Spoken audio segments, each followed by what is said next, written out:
ಸ್ನೇಹಿತರೆ, ಮೀಡಿಯಾ ಮಾಸ್ಟರ್ಸ್ಗೆ ಸ್ವಾಗತ ಸುಸ್ವಾಗತ. ಗೆಳೆಯರೆ, ರಾಮ ಮಂದಿರ, ಗಣರಾಜ್ಯೋತ್ಸವ, ಕೆಂಪು ಸಮುದ್ರ, ಅಮೆರಿಕ, ಇರಾನ್, ಮಾಲ್ಡೀವ್ಸ್ ಹೀಗೆ ನಾನಾ ಬೆಳವಣಿಗೆಗಳ ನಡುವೆ ಜಗತ್ತು ಬ್ಯುಸಿಯಾಗಿರುವಾಗ ಭಾರತ ಸೈಲೆಂಟ್ ಆಗಿ ಬ್ರಹ್ಮೋಸ್ ಮಿಸೈಲ್ ನ ಅಡ್ವಾನ್ಸ್ಡ್ ವೇರಿಯಂಟ್ ಒಂದನ್ನ ಹಿಂದೂ ಮಹಾಸಾಗರದಲ್ಲಿ ಪರೀಕ್ಷೆ ಮಾಡಿದೆ. ಇದು 900 ಕಿಲೋಮೀಟರ್ ರೇಂಜ್ ಅನ್ನ ಹೊಂದಿದೆ ಅಂತ ಹೇಳಲಾಗ್ತಾ ಇದ್ದು, ರಜಪೂತ್ ಕ್ಲಾಸ್ ಡೆಸ್ಟ್ರಾಯರ್ ಮೂಲಕ ಮಾಡಿದ ಈ ಪರೀಕ್ಷೆಯಲ್ಲಿ ಬ್ರಹ್ಮೋಸ್ ಯಶಸ್ವಿಯಾಗಿದೆ ಅಂತ ಭಾರತೀಯ ನೌಕಾಪಡೆ ತಿಳಿಸಿದೆ. ಹಾಗಾದ್ರೆ ಈಗ ಪರೀಕ್ಷೆ ಮಾಡಿರೋ ಬ್ರಹ್ಮೋಸ್ ಮಿಸೈಲ್ ಯಾವುದು, ಭಾರತದ ಬ್ರಹ್ಮೋಸ್ ಶಕ್ತಿ ಏನು ಮತ್ತು ಅದು ಬೆಳೆದು ಬಂದ ಹಾದಿ ಎಂಥದ್ದು ಅನ್ನೋದ್ರ ಬಗ್ಗೆ ಒಂದಷ್ಟು ಮಾಹಿತಿಯನ್ನ ನಾವಿಲ್ಲಿ ನೋಡೋಣ.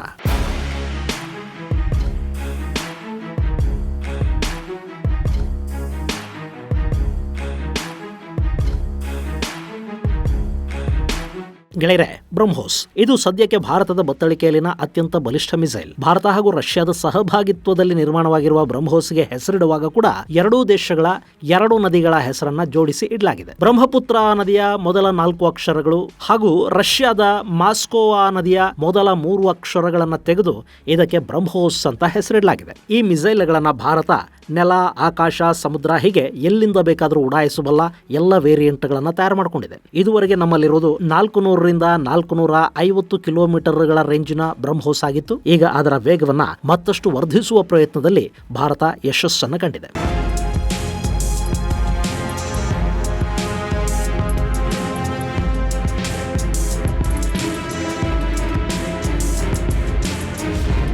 ಗೆಳೆಯರೆ, ಮೊನ್ನೆ ಅರಬ್ಬಿ ಸಮುದ್ರ ಹಾಗೂ ಬಂಗಾಳ ಕೊಲ್ಲಿಗಳಲ್ಲಿ 900 kilometre no fly zone notification ಅನ್ನು ಭಾರತ ಹೊರಡಿಸಿತು. ಇಲ್ಲಿ ಏನಾಗುತ್ತೆ ಅಂದ್ರೆ, ಯಾವುದೇ ದೇಶ ತನ್ನ ಮಿಸೈಲ್ ಪರೀಕ್ಷೆ ಮಾಡುವಾಗ ಪರೀಕ್ಷೆ ನಡೆಸೋ ಸ್ಥಳದಲ್ಲಿ ಎಷ್ಟು ಕಿಲೋಮೀಟರ್ನ ಅಗತ್ಯ ಇರುತ್ತೋ ಅಷ್ಟು ಜಾಗವನ್ನ ನೋ ಫ್ಲೈ ಝೋನ್ ಅಂತ ಘೋಷಣೆ ಮಾಡುತ್ತೆ ಮತ್ತು ಆ ಭಾಗದಲ್ಲಿ ಸಂಚರಿಸುವ ಎಲ್ಲ ವಿಮಾನಗಳಿಗೂ ನಿರ್ದಿಷ್ಟ ದಿನಾಂಕ ಹಾಗೂ ಸಮಯದಲ್ಲಿ ಆ ಪ್ರದೇಶದಲ್ಲಿ ವಿಮಾನಗಳನ್ನ ಹಾರಾಟ ಮಾಡದ ಹಾಗೆ ಎಚ್ಚರಿಕೆಯನ್ನು ಕೊಡಲಾಗುತ್ತೆ. ಯಾಕೆಂದ್ರೆ ಇಲ್ಲಿ ಪರೀಕ್ಷೆ ಮಾಡೋ ಮಿಸೈಲ್ನ ಕಾರಣದಿಂದ ಯಾವುದೇ ವಿಮಾನ, ಡ್ರೋನ್ ಅಥವಾ ಇನ್ಯಾವುದೇ ಹಾರುವ ಆಬ್ಜೆಕ್ಟ್ ನಾಶ ಆಗಬಾರದು ಮತ್ತು ಅದು ಪರೀಕ್ಷೆಗಳಿಗೆ ಕೂಡ ಅಡ್ಡಿಯನ್ನು ಉಂಟು ಮಾಡಬಾರದು ಅನ್ನೋ ಕಾರಣಕ್ಕೆ ಈ ಎಚ್ಚರಿಕೆಯನ್ನು ತಗೋತಾರೆ. ಹಾಗೆ ಮೊನ್ನೆ ಜನವರಿ 22ರಿಂದ 25ರವರೆಗೆ ಭಾರತ ಈ ಭಾಗದಲ್ಲಿ ನೋ ಫ್ಲೈ ಝೋನ್ ನೋಟಿಫಿಕೇಶನ್ ಅನ್ನು ಹೊರಡಿಸಿತು. ಇಂಥದೊಂದು ನೋಟಿಫಿಕೇಶನ್ ಹೊರಟಾಗಲೇ ಭಾರತ ಮತ್ತಿನ್ಯಾವುದೋ ಮಿಸೈಲ್ ಟೆಸ್ಟ್ ಅನ್ನು ಮಾಡ್ತಾ ಇದೆ ಅನ್ನೋದು ಖಚಿತವಾಗಿತ್ತು. ಅದರ ಬೆನ್ನಲ್ಲೇ ಬ್ರಹ್ಮೋಸ್ ಪರೀಕ್ಷೆ ಯಶಸ್ವಿಯಾಗಿರುವುದನ್ನ ಭಾರತೀಯ ನೌಕಾಪಡೆ ಟ್ವೀಟ್ ಮೂಲಕ ತಿಳಿಸ್ತಾ ಇದೆ. ಇನ್ನು ಈಗ ಪರೀಕ್ಷೆ ಮಾಡಲಾಗಿರೋ ಮಿಸೈಲ್ ಎಷ್ಟು ದೂರದ ಗುರಿಯನ್ನ ಹೊಂದಿದೆ ಅನ್ನೋದನ್ನ ಬ್ರಹ್ಮೋಸ್ ಏರೋಸ್ಪೇಸ್ ಪ್ರೈವೇಟ್ ಲಿಮಿಟೆಡ್ ಅಥವಾ ಭಾರತೀಯ ನೌಕಾಪಡೆ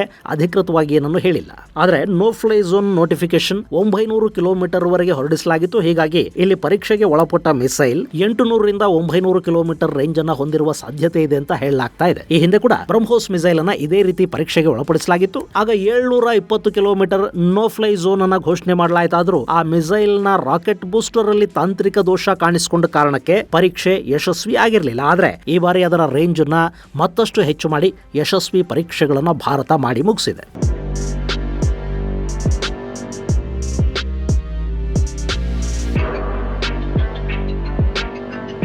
ಇನ್ನು ಈ ಬ್ರಹ್ಮೋಸ್ ಮಿಸೈಲಿನ ರೇಂಜ್ ವಿಷಯಕ್ಕೆ ನಾವು ಬರೋದಾದ್ರೆ, ಗೆಳೆಯರೆ, ಇದು ಆರಂಭದಲ್ಲಿ ಕೇವಲ 290 ಕಿಲೋಮೀಟರ್ ರೇಂಜ್ ಅನ್ನು ಮಾತ್ರ ಹೊಂದಿತ್ತು. ಈಗಲೂ ಕೂಡ ಬ್ರಹ್ಮೋಸ್ ಎಕ್ಸ್ಪೋರ್ಟ್ ವೇರಿಯಂಟ್ ಮಿಸೈಲ್ಗಳು ಅಂದ್ರೆ ಭಾರತ ಬೇರೆ ದೇಶಗಳಿಗೆ ಕೊಡೋದಕ್ಕೆ ತಯಾರು ಮಾಡುವ ಬ್ರಹ್ಮೋಸ್ ರೇಂಜ್ ಅಷ್ಟೇ ಇರುತ್ತೆ. ಆದ್ರೆ ಭಾರತ ಈಗ ತನ್ನ ಬತ್ತಳಿಕೆಗೆ ಮಾಡಿಕೊಳ್ತಾ ಇರೋ ಮಿಸೈಲ್ಗಳ ರೇಂಜ್ ಅನ್ನ ಉತ್ತಮಪಡಿಸಿಕೊಳ್ತಾ ಇದೆ. ಇಲ್ಲಿ ಆರಂಭದಲ್ಲಿ 290 ಕಿಲೋಮೀಟರ್ ರೇಂಜ್ ಮಾತ್ರ ಯಾಕಿತ್ತು ಅಂದ್ರೆ, ಅವತ್ತಿಗೆ ನಾವಿನ್ನು MTCR ಅಂದ್ರೆ ಮಿಸೈಲ್ ಟೆಕ್ನಾಲಜಿ ಕಂಟ್ರೋಲ್ ರೆಜಿಮ್ಗೆ ಸೇರ್ಪಡೆ ಆಗಿರಲಿಲ್ಲ. ಹೀಗಾಗಿ ನಮ್ಮ ಕ್ರೂಸ್ ಮಿಸೈಲ್ಗಳ ಟಾರ್ಗೆಟ್ ರೇಂಜ್ಗೆ 300 ಕಿಲೋಮೀಟರ್ಗಳ ಒಳಗಿನ ಗುರಿಯನ್ನ ನಿಗದಿ ಮಾಡಲಾಗಿತ್ತು. ಗೆಳೆಯರೆ, ಯಾವ ದೇಶ ಈ MTCR ನ ಭಾಗವಾಗಿರೋದಿಲ್ವೋ ಅಂಥ ದೇಶಗಳು 300 ಕಿಲೋಮೀಟರ್ಗಿಂತ ಹೆಚ್ಚಿನ ಟಾರ್ಗೆಟ್ ಹೊಂದಿರೋ ಕ್ರೂಸ್ ಮಿಸೈಲ್ಗಳನ್ನ ಹೊಂದೋ ಹಾಗಿಲ್ಲ. ಹೀಗಾಗಿ ಭಾರತ ತನ್ನ ಬ್ರಹ್ಮೋಸ್ ರೇಂಜ್ ಅನ್ನ 290 ಕಿಲೋಮೀಟರ್ಗೆ ನಿಗದಿ ಮಾಡಿಕೊಂಡಿತ್ತು. ಮುಂದೆ 2016ರ ಜೂನ್ ತಿಂಗಳಲ್ಲಿ ಭಾರತ ಮಿಸೈಲ್ ಟೆಕ್ನಾಲಜಿ ಕಂಟ್ರೋಲ್ ರೆಜಿಮ್ಗೆ ಸೇರ್ಪಡೆ ಆಯಿತು. ಅದರ ಬೆನ್ನಲ್ಲೇ ಅಂದ್ರೆ 2017ರ ಮಾರ್ಚ್ ಹೊತ್ತಿಗೆ 400 ಕಿಲೋಮೀಟರ್ ನೋ ಫ್ಲೈ ಝೋನ್ ಘೋಷಣೆ ಮಾಡಿ ಮಿಸೈಲ್ ಟೆಸ್ಟ್ ಮಾಡಿದ ಭಾರತ ಆ ಪರೀಕ್ಷೆಯಲ್ಲಿ ಯಶಸ್ಸನ್ನು ಪಡ್ಕೊಳ್ತು. ಅದಾದ ನಂತರ 2021ರಲ್ಲಿ 760 ಕಿಲೋಮೀಟರ್ ನೋ ಫ್ಲೈ ಝೋನ್ ಘೋಷಣೆ ಮಾಡಲಾಯಿತು. ಆದರೆ ಆ ಪರೀಕ್ಷೆ ಯಶಸ್ವಿ ಆಗಲಿಲ್ಲ. ಅದರಲ್ಲಿ ಬೂಸ್ಟರ್ ಇಗ್ನೈಟ್ ಆಗದ ಕಾರಣ ಪರೀಕ್ಷೆ ವಿಫಲವಾಯಿತು. ಆ ನಂತರ 2022ರ ಜನವರಿಯಲ್ಲಿ ಮತ್ತೆ 780 ಕಿಲೋಮೀಟರ್ಗಳಷ್ಟು ನೋ ಫ್ಲೈ ಝೋನ್ ಘೋಷಣೆ ಹೊರಬಿತ್ತು. ಅವತ್ತು ನಡೆದ ಪರೀಕ್ಷೆಯಲ್ಲಿ 780 ಕಿಲೋಮೀಟರ್ ವರೆಗಿನ ರೇಂಜ್ ಅನ್ನು ವಿಸ್ತರಿಸಿ ಬ್ರಹ್ಮೋಸ್ ಅನ್ನು ಪರೀಕ್ಷೆ ಮಾಡಲಾಯಿತು ಮತ್ತು ಅದು ಯಶಸ್ವಿ ಪರೀಕ್ಷೆ ಅಂತ DRDO ಹೇಳಿತು. ಇದಾದ 2ನೇ ವರ್ಷಕ್ಕೆ ಮತ್ತೆ ಜನವರಿ ತಿಂಗಳಲ್ಲೇ ಬ್ರಹ್ಮೋಸ್ನ ಪರೀಕ್ಷೆ ನಡೆದಿದೆ ಮತ್ತು ಈ ಬಾರಿ ಅದರ ರೇಂಜ್ ಅನ್ನು 900 ಕಿಲೋಮೀಟರ್ಗಳಿಗೆ ಹೆಚ್ಚಿಸಿದ್ದಾರೆ ಅಂತ ಹೇಳಲಾಗ್ತಾ ಇದೆ.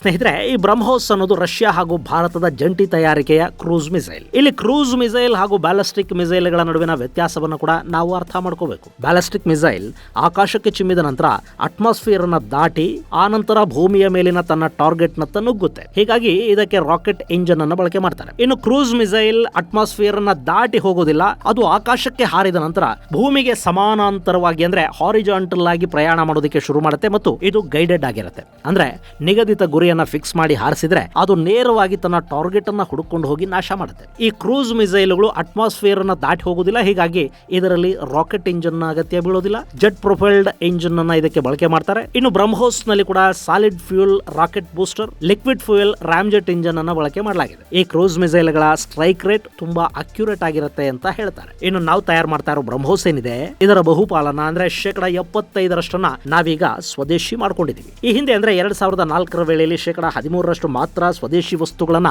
ಇದರಲ್ಲಿ ಬಳಸಲಾಗ್ತಾ ಇತ್ತು. ಇನ್ನುಳಿದ ಎಲ್ಲವೂ ಕೂಡ ರಷ್ಯಾದಿಂದಲೇ ಆಮದಾಗ್ತಾ ಇದ್ವು. ಆದ್ರೆ ಈಗ ರಷ್ಯಾ ಮೇಲಿನ ಡಿಪೆಂಡೆನ್ಸ್ ಬಹುಪಾಲು ಕಡಿಮೆ ಆಗಿದೆ. ಬಹುತೇಕ ಮಿಸೈಲ್ ಭಾರತದಲ್ಲೇ ನಿರ್ಮಾಣವಾಗುತ್ತೆ. ಆದ್ರೆ ಇದರಲ್ಲಿ ಬಳಸುವ ರಾಮ್ಜೆಟ್ ಇಂಜಿನ್ ಏನಿದೆ ಅದನ್ನ ಮಾತ್ರ ಇವತ್ತಿಗೂ ನಾವು ರಷ್ಯಾದಿಂದಲೇ ಆಮದು ಮಾಡ್ಕೊಳ್ತಾ ಇದೀವಿ. ಈ ಇಂಜಿನ್ ವಿಷಯದಲ್ಲೂ ಸ್ವಾವಲಂಬನೆಯನ್ನ ಸಾಧಿಸುವ ಪ್ರಯತ್ನಗಳನ್ನ DRDO ಮಾಡ್ತಾ ಇದೆ. ಸಂಪೂರ್ಣ ಸ್ವದೇಶಿ ಬ್ರಹ್ಮೋಸ್ NG ಕೂಡ ಪರೀಕ್ಷೆಗೆ ಸಿದ್ಧಗೊಳ್ತಾ ಇದೆ. ಬಹುಶಃ 2024 ಅಂತ್ಯದ ವೇಳೆಗೆ ಬ್ರಹ್ಮೋಸ್ NG ಮೊದಲ ಹಂತದ ಮಿಸೈಲ್ಗಳು ಸಿದ್ಧವಾಗಲಿದ್ದು ಆ ನಂತರ ಅದರ ರೇಂಜ್ ಅನ್ನ ಹೆಚ್ಚು ಮಾಡೋ ಕೆಲಸ ನಡೆಯುತ್ತೆ ಅಂತ ಹೇಳ್ತಾ ಇದ್ದಾರೆ.